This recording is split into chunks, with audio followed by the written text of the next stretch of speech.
Advaita Gadadha Vasade Gaura Bhakta Vrinda Hare Krishna Hare Krishna Krishna Krishna Hare Hare Hare Rama Hare Rama Rama Rama Hare Hare. So chapter 10, Bhagavad Gita as it is, chapter 10. Now we are on text 4 to 5. Would somebody like to read? Yeah, I can read. Please. Text 4 and 5. Buddhir jnanam asamoha, shama satyam dama sama, sukham dukham bhavo bhavo, bhayam cha bhayam eva cha, ahimsa samata tusti, tapodanam yasho yasa, bhavanti bhava bhutanam, mata eva pratak vidha. Translation: Intelligence, knowledge, freedom from doubt and delusion, forgiveness, truthfulness, control of the senses, control of the mind, happiness and distress, birth, death, fear, fearlessness, non-violence, equanimity, satisfaction, austerity, charity, fame, and infamy. All these various qualities of living beings are created by me alone. Purport. The different qualities of living entities, be they good or bad, are all created by Krishna, and they are described here. Intelligence refers to the power to analyze things in their proper perspective, and knowledge refers to understanding what is spirit and what is matter. Ordinary knowledge obtained by a university education pertains only to matter, and it is not accepted here as knowledge. Knowledge means knowing the distinction between spirit and matter. In modern education, there is no knowledge about spirit. They are simply taking care of the material elements and bodily needs. Therefore, academic knowledge is not complete. Asamoha, freedom from doubt and delusion, can be achieved when one is not hesitant and when he understands the transcendental philosophy. Slowly but surely, he becomes free from bewilderment. Nothing should be accepted blindly. Everything should be accepted with care and with caution. Shama, tolerance, and forgiveness should be practiced. One should be tolerant and excuse the minor offenses of others. Satyam, truthfulness, means that facts should be presented as they are for the benefit of others. Facts should not be misrepresented. According to social conventions, it is said that one can speak the truth only when it is for others, but that is not truthfulness. The truth should be spoken in a straightforward way so that others will understand actually what the facts are. If a man is a thief and if people are warned that he is a thief, that is truth. Although sometimes the truth is unpalatable, one should not refrain from speaking it. Truthfulness demands that the facts be presented as they are for the benefit of others. That is the definition of truth. So let's stop. Let's see what we Yeah. read now. Yeah. What what is Krishna saying?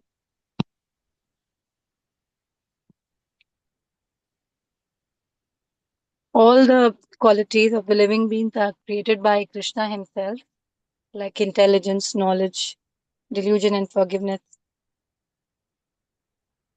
and Yeah, control of the senses, control of the mind, all these things. yeah, created by Krishna. And what does Prabhupada say about knowledge? What is actually knowledge? That the knowledge obtained by a university is not accepted as knowledge. Here, Mm, knowledge means knowing the distinction between spirit and matter. yeah, yeah, okay. And what about freedom from doubt and delusion? Asamoha. When can That it one? can be freedom from doubt can be achieved only when one is one can understand the transcendental philosophy and he's not hesitant. Yeah, so it's like studying Bhagavad Gita. One's doubts, delusions can be cleared. Okay. And in the matter of tolerance,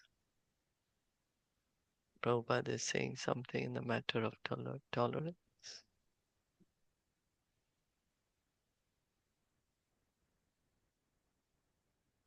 Yeah, that one should be tolerant and he should excuse the minor offenses of others. He should be more forgiving. Yeah. And what about truthfulness? That one should speak the truth and should not misrepresent the facts.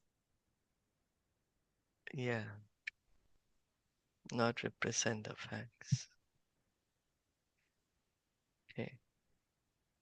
And let's go on. Control of the senses means that the senses should not be used for unnecessary personal enjoyment. There is no prohibition against meeting the proper needs of the senses, but unnecessary sense enjoyment is detrimental for spiritual advancement. Therefore, the senses should be restrained from unnecessary use. Similarly, one should restrain the mind from unnecessary thoughts. That is called sama. One should not spend one's time pondering over earning money. That is a misuse of the thinking power. The mind should be used to understand the prime necessity of human beings, and that should be presented authoritatively. The power of thought should be developed in association with persons who are authorities in the scriptures, saintly persons and spiritual masters, and those whose thinking is highly developed. Sukham, pleasure, or happiness should always be in that which is favorable for the cultivation of the spiritual knowledge of Krishna consciousness. And similarly, that which is painful or which causes distress is that which is unfavorable for the cultivation of Krishna consciousness. Anything favorable for the development of Krishna consciousness should be accepted, and anything unfavorable should be rejected. Bhava birth should be understood to refer to the body. As far as the soul is concerned, there is neither birth nor death that we have discussed in the beginning of Bhagavad Gita. Birth and death apply to one's embodiment in the material world. Fear is due to worrying about the future. A person in Krishna consciousness has no fear because by his activities he is sure to go back to the spiritual sky, back home, back to Godhead. Therefore, his future is very bright. Others, however, do not know what their future holds. They have no knowledge of what the next life holds. So they are therefore in constant anxiety. If we want to get free from anxiety, then the best course is to understand Krishna and be situated always in Krishna consciousness. In that way, we'll be free from all fear. In the Srimad Bhagavatam 11.2.37, it is stated, Bhayam Vitya Bhivi Bhini Visataha, that fear is caused by our absorption in the illusory energy. But those who are free from the illusory energy, those who are confident that they are not the material body, that they are the spiritual path of the Supreme Personality of Godhead, and who are therefore engaged in the transcendental service of the Supreme Godhead, have nothing to fear. Their future is very bright. This fear is a condition of persons who are not in Krishna consciousness. Abhayam, fearlessness, is possible only for one in Krishna consciousness. Okay. So what have you been reading?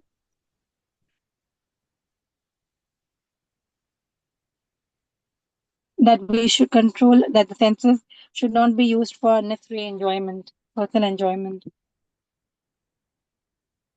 Yeah, not unnecessary. And Yeah, senses need some engagement. That should be done, for, but not for over. spiritual advancement. Mm, not overdoing it. Yeah. Okay. What about the mind? That one should restrain them from the mind from unnecessary thoughts. Mm. And then use it in what way?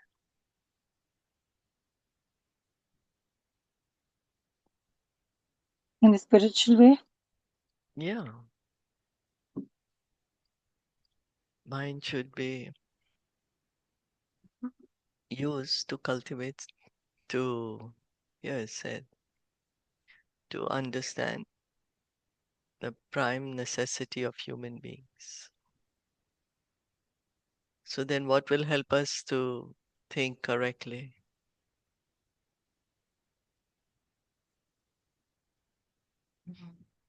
Krishna, like anything, any thought in Krishna consciousness, Yeah, associating with the devotees. the feeling. Associate with the devotees. So because they know their mind is Krishna conscious, in association with devotees, then we can also become Krishna conscious. And what is favorable and what is not favorable?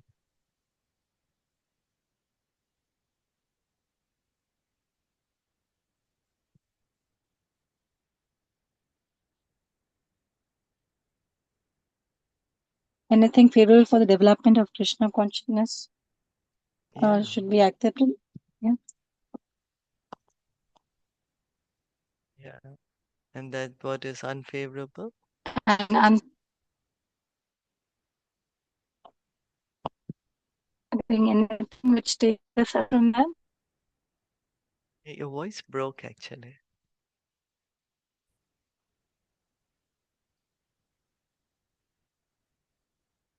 Hare Krishna. Hare Krishna. Ah, yeah. Now it's better. Your voice had broken. I couldn't hear you. So anything unfavorable should be rejected. Mm, Reject. yeah. So birth is it for the body or for the soul? For the soul, there's no birth or death. Yeah. It's only for the body. Yeah. And what about fear? What is being said about fear? Whenever one thinks about the future, that's when the fear arises. Yeah. And a person in Krishna consciousness has no fear Why? be- because he's sure that he'll go back to Godhead, Yeah. and his future is very bright. Yeah. Fearless. At the lotus feet of the Lord. Okay, let's go on to read.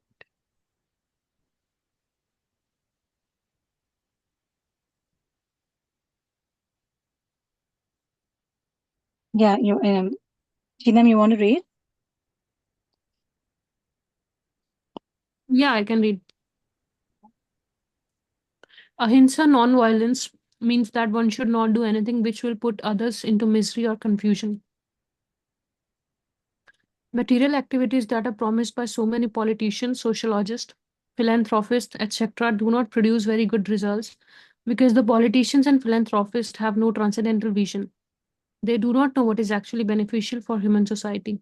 Ahimsa means that people should be trained in such a way that the full utilization of the human body can be achieved. The human body is meant for spiritual realization. So, any movement or any commissions which do not further that and commit violence on the human body, that which furthers the future spiritual happiness of the people in general is called non violence. Samata, equanimity, refers to freedom from attachment and aversion. To be very much attached or to be very much detached is not possible. This material world should be accepted without attachment or aversion. That which is favorable for prosecuting Krishna consciousness should be accepted. That which is unfavorable should be rejected. That is called samatha, equanimity. A person in Krishna consciousness has nothing to reject and nothing to accept, save in terms of its usefulness in the prosecution of Krishna consciousness. Tushti. Satisfaction means that one should not be eager to gather more and more material goods by unnecessary activity. One should be satisfied with whatever is obtained by the grace of the Supreme Lord. That is called satisfaction. Tapas means austerity or penance. There are many rules and regulations in the Vedas which apply here, like rising early in the morning and taking a bath.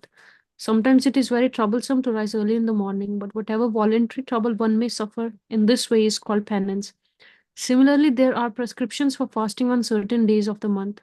One may not be inclined to practice such fasting, but because of his determination to make advancement in the science of Krishna consciousness, he should accept such bodily troubles when they are recommended.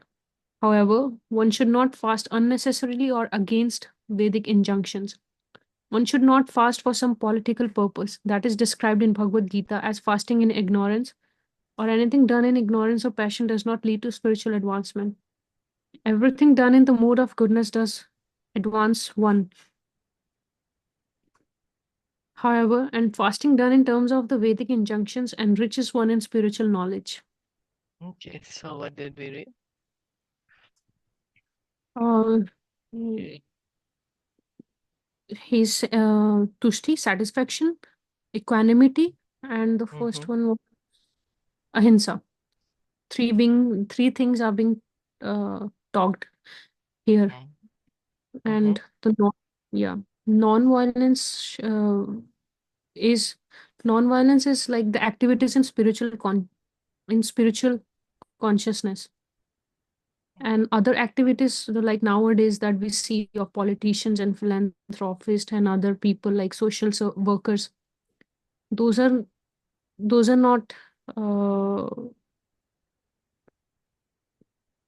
are not uh, beneficial for spiritual advancement. Mm. Yeah, because it lacks that transcendental vision. Mm-hmm. Yeah, and then equanimity. Mm-hmm. You want me to talk about this? Yeah, Or yeah, yeah. okay, so equanimity is like the state of your mind which is in equilibrium. You are not too attached and not too detached with something. So only then you only then you can advance spiritually. So then how shall we look at things? How will it be possible not to attached or not to detached? We should accept things which are favorable to Krishna consciousness. Yeah, yeah. And in that way we can be in equilibrium. Yeah. And And satisfaction. mhm, And like one should not be very much eager to like do some activities to gain something material, because they're already getting according to their karmas, and the cause is Krishna. So he's already giving us everything. So we should not do something which is not required. But we should go through some penances and austerities which are mentioned in the Vedic injunctions, like in the scriptures, but not what our mind or what we think is could be best for us. yeah. Mhm. Right. Then let's go on. Okay. As far as charity is concerned, one should give 50% of his earnings to some good cause. And what is a good cause? It is that which is conducted in terms of Krishna consciousness. That is not only a good cause, but the best cause. Because Krishna is good. His cause is also good. Because charity should be given to a person who is engaged in Krishna consciousness. According to the Vedic literature, it is enjoined that charity should be given to the Brahmanas. This practice is still followed, although not very nicely in terms of the Vedic injunction. But still, the injunction is that charity should be given to the Brahmanas. Why? Because they are engaged in high cultivation of spiritual knowledge. A Brahmana is supposed to devote his whole life to understanding Brahman. Brahma Janatiti Brahmanaha. One who knows Brahman is called a Brahmana. Thus, charity is offered to the Brahmanas because They are always engaged in higher spiritual service and have no time to earn their livelihood. In the Vedic literature, charity is also to be awarded to one in the renounced order of life, the sannyasi. The sannyasis beg from door to door, not for money, but for missionary purposes. The system is that they go from door to door to awaken the householders from the slumber of ignorance, because the householders are engaged in family affairs and have forgotten their actual purpose in life, awakening their Krishna consciousness. It is the business of the sannyasis to go as beggars to the householders and encourage them to be Krishna conscious. As it is said in the Vedas, one should awake and achieve what is due him in this form of life.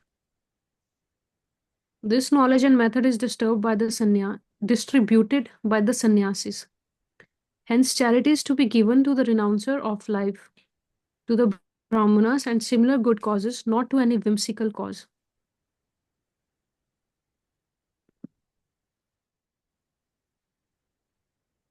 Yash, fame should be according to Lord Chaitanya, who said that a man is famous when he is known as a great devotee.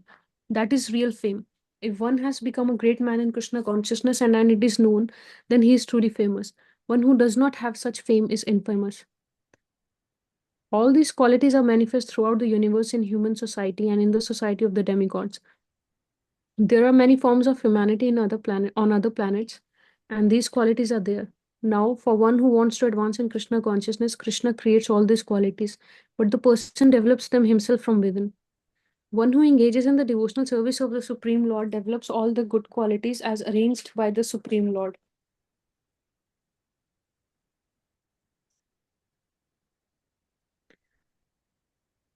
Of whatever we find, good or bad, the origin is Krishna.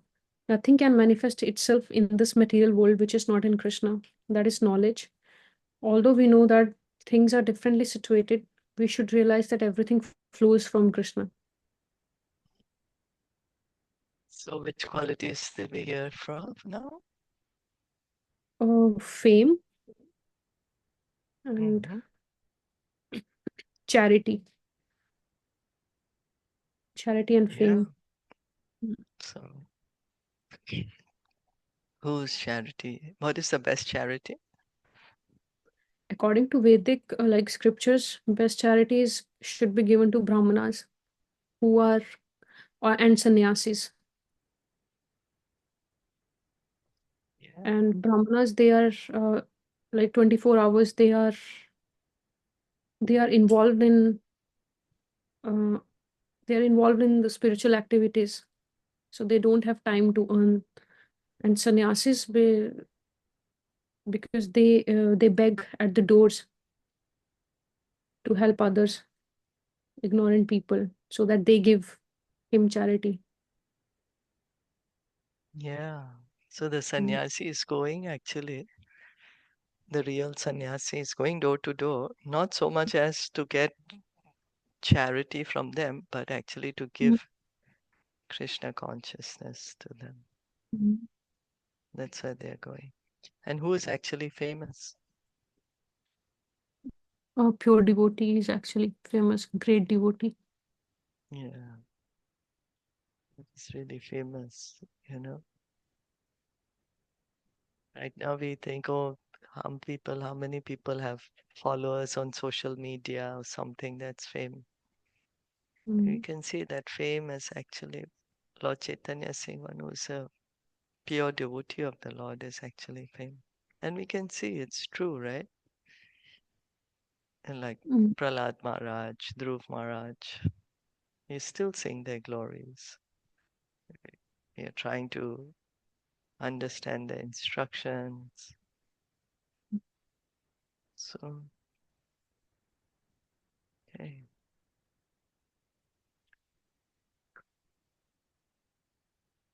So then how to develop the good qualities? When we do everything by keeping in center Krishna and for Yeah. Krishna, so that we advance in spiritual process and Krishna consciousness. Yeah. By engagement and devotional service, then all the good qualities we can develop. The Bhagavatam also says that the devotees, they have all the good qualities of the demigods. So we can see here that how all the different qualities should be connected to Krishna, like charity, giving to Krishna consciousness, movement, because they are actually engaged in distributing this knowledge of Krishna consciousness. Fame is one who's a pure devotee of the Lord, what is favorable, what is not favorable, anything that helps us to helps in Krishna consciousness, that's favorable. Something that does not help, that's unfavorable. So it should be rejected. And so then that also brings one to be equanimity. Yeah. And that will also give one satisfaction if one is keeping Krishna in the center, understanding, okay, this is favorable, this is unfavorable. So let me be satisfied with what I'm getting by the grace of the Lord. Penance also done in connection to Krishna, like Ekadashi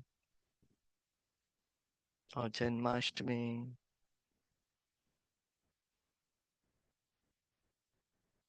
rising in the morning, taking a bath. So you can see all these qualities, yeah, in relation to Krishna, then helps us to get more and more Krishna conscious. So here it said we find good or bad, the origin is Krishna. The one may say, oh, why does Krishna create bad things?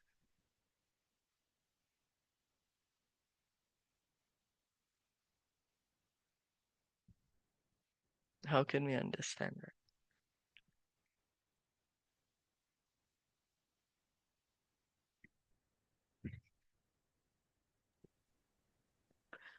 I think I'm not sure, but I can tell based on my understanding. Mm-hmm. Please. As this Maya is controlled by Krishna only, it's his energy. And everything that bad happens, it is due to this material energy. Like we are entrapped in Maya. But actually, Krishna doesn't interfere with our desires and with our desires. But the origin actually is Krishna because this world belongs to him. Yeah, everything belongs to Krishna. Yeah, he's unlimited. So we can't say, oh, Krishna has not created something.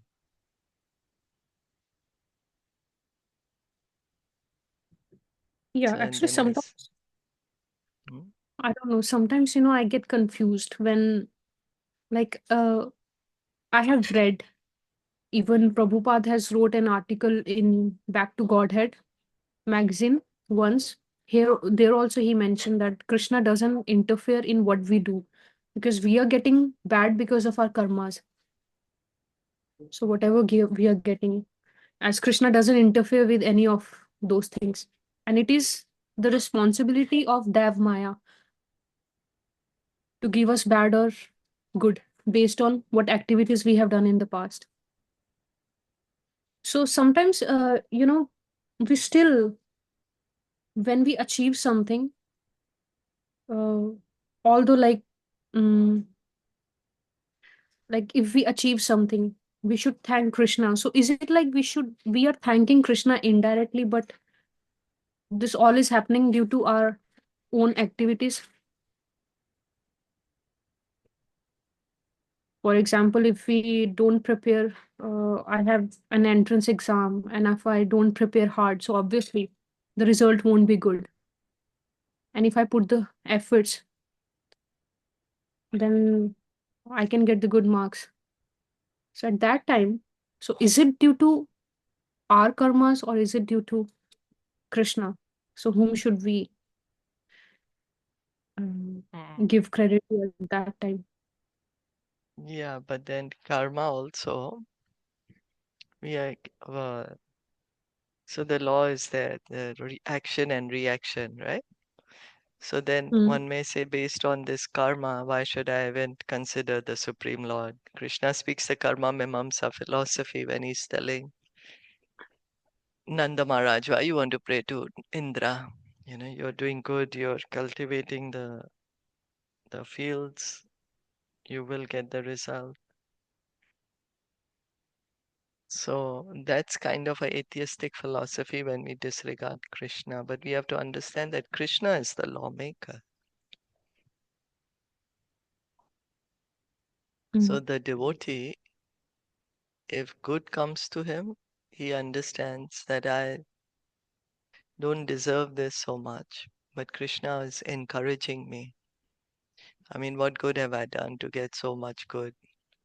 I've not done enough, but Krishna is encouraging me. And when he's suffering, he says that I've done so much bad, I should have suffered more. But Krishna is reducing my suffering. Mm.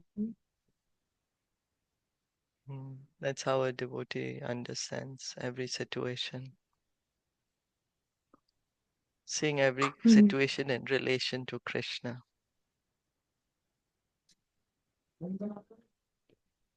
So the law of karma Okay. is there, but we understand the grace of Krishna.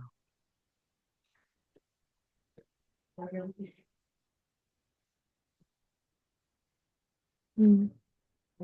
And it's by His grace that we are even able to fulfill our desires.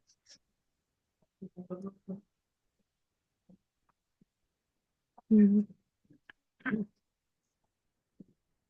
Is that okay? Yeah. Because, for example, as you said, this you study, you get the result. Then again, one may think, oh, it's just me. But in Krishna, I mean, in Bhagavad Gita, Krishna speaks like the five kind. He says it's the body, the senses, the endeavor, the soul, and the super soul. All are Mm. involved. But we Okay. just think, oh, it's just me. So the final sanction is coming from Krishna. Huh?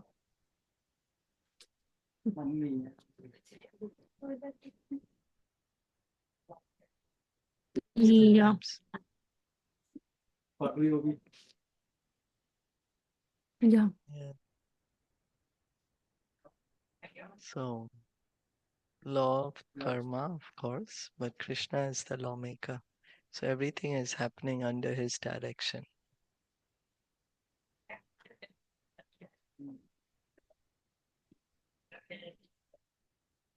Okay. So, like, if you get something, यार एक minute रुक जा. Sorry. Sorry, I think I missed the point. Maybe I have to. Uh,